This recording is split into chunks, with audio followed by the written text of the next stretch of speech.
Hey all, here are OS Reviews. Today we're taking a look back at the original Apple Watch Generation 1 here in 2023.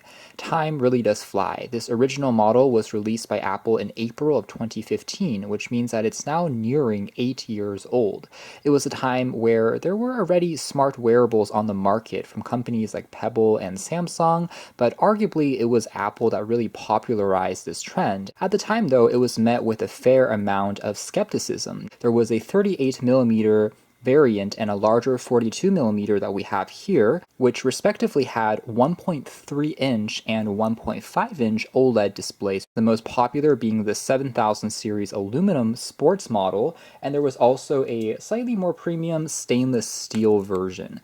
Between the two models, it was the exact same specifications except for the build. For instance, both of these watches were worn without really any additional protective casing, and you can tell how the ionic glass, aka the tempered glass, similar to smartphone screens, will begin to show a little bit more of scratching as the olefophobic coating starts to wear down. Instead of using ceramic, they went with a plastic polycarbonate frame for the optical sensor part. So you can tell that when you are repeatedly putting this onto the charger every single day, it wears down the plastic a little bit more. So it's easier to get it scuffed up, even though you're not really turning the watch around and looking at it too often. But that is one additional difference compared to the more premium build, which has that ceramic. The cheapest version here of the 42mm aluminum actually retailed for $400, and then that stainless steel model at $600. But thankfully, smartwatches have become more accessible since then as the technology became more mainstream. And today, if you are considering one of these watches, they can be easily found for under $60 when shopping around, which is part of the reason why, again, taking a look back at this model to see what it can still do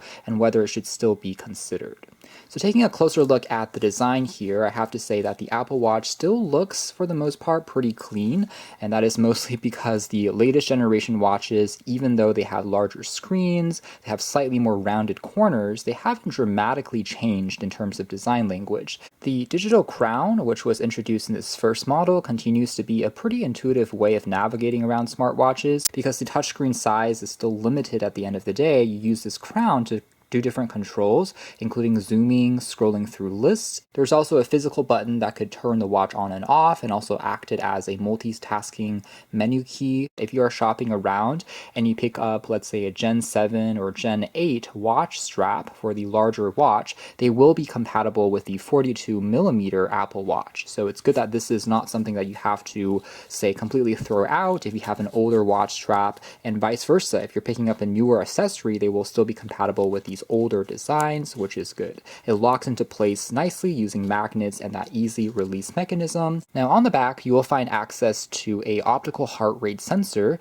and it does charge wirelessly, although it also comes to one of the weaknesses of the original Apple Watch, and even true to this day, I'd argue, which is the battery life. Although it's acceptable, especially when you're comparing it with Android Wear smartwatches, which are also more advanced, these watches tend to last for really just a day before you have to recharge again. That is, of course, much shorter than the endurance champions of fitness trackers. It also means that when it comes to using it for sleep tracking, for instance, that's a function that is missing by default on the original gen.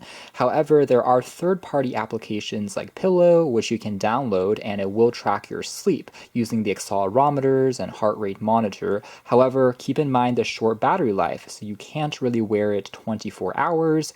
If you are wearing it when sleeping, for instance, you likely have to charge it for a little bit before using it again in the morning. Battery degradation is also something to consider when it comes to used products, especially for a wearable that is often going to have a higher recharge cycle. But generally speaking, a model like this one, which has been used pretty often for the past couple of years, I am still getting more or less a working day's worth of battery. That is roughly 10 to 12 hours, so it has degraded compared to the 18 hours when it was new. When it comes to the software experience, the Apple Watch Generation 1, aka Series 0, will be stuck on watchOS 4. That is one of the slightly more limiting factors. For instance, if you are trying to download more new content as well as applications, oftentimes you'll run into notifications telling you that you have to upgrade to at least watchOS 5, 6 for it to function. So for instance, going into the App Store, when you search for an application, once you have an Apple Watch paired, which by the way definitely still works with the latest iPhones and the latest iOS version, so everything here is still supported in terms of connecting to, say, an iPhone 14. And when you are paired, you can then see specific versions of apps for Watch. So taking a look at this one, for instance, which allows you to stream back TikTok content on your smartwatch, pretty ridiculous, but you'll see it requires watchOS 7 or later for it to work. That notification will pop up in a lot of the content that you are searching for, in fact, as you can see there. Really, there's only a handful of applications as a new user for you to still install that works with this older version of watchOS, including some games, which are more entry-level. Google Keep does still work, as well as a couple of notification-based apps. And that is one reason why I would personally suggest taking a look at something like the Series 3, to be completely honest, maybe as the starting point for a budget Apple Watch in 2023 if you want to use it on the daily for at least a couple more years, since it will be able to install newer versions of apps that are still supported in the store, as well as a couple of notable upgrades. For one, this original generation Apple Watch has a display which has 450 nits for the brightness, which, to be fair, is already quite acceptable, and I had no real problems in terms of viewing it, even when there's a bit of a light hitting on it. However, the Series 2 and above all have upgraded 1000 nit brightness screens, so they're 2 times brighter. And perhaps the other big difference is Series 2 and newer watches will have GPS built in, versus this model, Gen 0, as well as Series 1, both don't have built-in GPS, meaning that if you are running, for instance, and you want to track your route on a map, you still have to use the connected GPS on your phone to get that information, as well as keeping in mind devices like the Apple Watch SE, even the first generation model, which you can now find these days for well under $100 when you're shopping around. So yes, that's going to be more than 40 bucks, but you are also getting a much newer watch in terms of the supported apps. You also get a faster processor by far. So this first gen model had a single core 520 megahertz processor, which was then upgraded to a dual core processor starting with the second generation watches. However, if you are still a collector, or if you really just have to get the cheapest Apple Watch, then of course there are still valid reasons to consider this original Series 0. The presence of the Tactic engine, aka haptic vibration motor, of the Apple Watch is really stunning, and it does feel like you're getting tapped on your wrist when you're wearing it for things like notifications.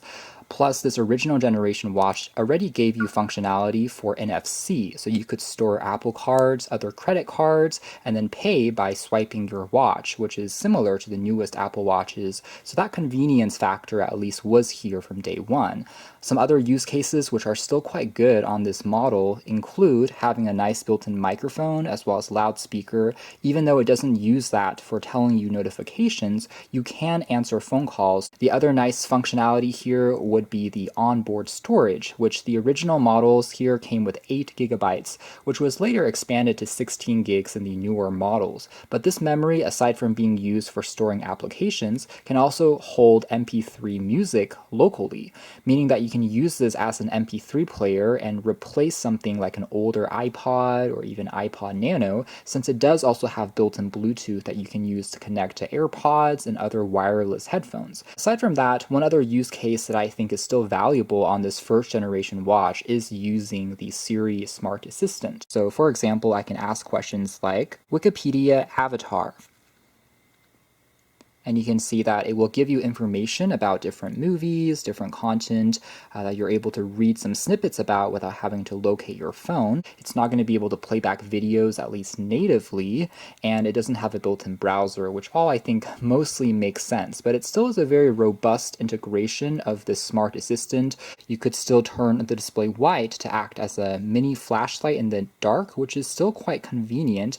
Then sliding left and right, you're basically swapping different watch faces. This is an area where, although the latest watch faces are no longer compatible with the first gen model, there's still plenty of options that you can find using the iPhone's companion app. So there's a few exclusives on here, in fact, that were launched at the time, including this Mickey Mouse watch face. It's 6:16. Which is even gonna be able to talk to you. It's quite cute, especially if you are a Disney fan, in addition to some other Toy Story edition limited watch faces. So there was also Force Touch available on this original watch, similar to some of the iPhones back with the iPhone 6 and 6S days, so it could sense how hard you're pressing on the screen, something that has since been removed. But if I really press down on there hard, you'll feel a vibration, and then you can customize this watch face in terms of what colors you want to display, as you can see there from black and white, and you can also choose between different elements. Like this particular widget showing date, I can change to showing other statics like heart rate, control different home appliances if you have a smart home kit, different music, moon phases, as well as other information that you can all just tap away and customize what they're showing. So this is of course something that we now have pretty common on many of the more polished smartwatches. Even Amazfit watches can do this, but I think Apple were ahead of the curve in that particular sense. This one is more of a digital option, which shows you some cards such as your sunset time, some different news feeds articles from Apple News. This will also give you an idea of the type of content and notifications that you can read. So the full article you can't really completely see, and one thing that I still think Apple Watches could be better at would be integration with seamlessly transitioning content between the watch and the phone. So for instance, you can save this article for later, but you can't really just tap to push it over to your iPad or iPhone and continue reading, which is something that I would have liked to see, but overall it is what it is. Apple, I think, have done a relatively good job when it comes to the different plethora of watch faces, more fancy animations really than many of the cheaper smartwatches, even if you're shopping for newer models, for instance. So aside from that, again, you can also press on the digital crown there once to go into this main menu screen, which is this cluster or beehive of additional apps. By long holding again, you are able to go into a list view, which personally I think is a little easier to navigate. Now, when it came to the fitness activity tracking, this is also an area where I think the first generation Apple Watch does a okay job at. So again, it has that heart rate monitor, which will take a measurement every X minutes, and it does have a pretty good pedometer for measuring your steps, how much you're standing up, things like that, which can still be tracked and synced over to your phone. More practical applications that are built in include reminders that you can set on the iPhone. You can do a lot of these commands using your voice instead of manually poking in with your fingers. For instance, set a countdown timer for 2 minutes, and it will do a countdown instead, as well as workouts. So this shows you some limited sports and activities that you can track here include walking, running, as well as some freestyle. So you can tell here that there is a little bit of lag as you're using it, but just be a little bit more patient and you should be fine. Some final apps which are still useful to this day include having the watch act as a remote control for the camera. And some other things that you see here would be third-party applications that I have downloaded, include some very basic games that you can try out. So again, this would be areas where it also shows how the Apple Watch is definitely more powerful if compared to a generic smartwatch. So you are able to run some super entry-level games, granted a very small screen to do that. Here's another basic application which uses the crown key, a game which you can use to play Pong and then prevent the ball here from bouncing into your zone, in addition to some third-party apps like a built-in recorder. Now, speaking of integration with your iOS device, once you pair the Apple Watch, it will download automatically 2 applications, one which is called Watch and one which is Fitness. So the Watch one is quite self-explanatory, but you're able to set profiles on here, including the layout for different apps. You can reshuffle the order on here, what types of alerts and emergency notifications that you will get, additional custom watch faces and dials, so you can download more, as well as play around with those settings on a larger display, and of course extra sensors including blood oxygen monitoring, SpO2, those functions are missing, as well as you don't get automatic detection of things like falling, as well as irregular heart rate tracking. So there we have it, a pretty comprehensive look back at the original Series 0 Apple Watch, also known as Generation 1. And I have to say, there's still definitely use cases for something like this, even though it is, of course, aging, and it's crazy how fast time flies, but still shows that for a basic budget smartwatch, this is kind of the experience that you can expect. Not too bad, I have to say, especially if you are just on an extreme budget or if you just want something to collect on this first generation model.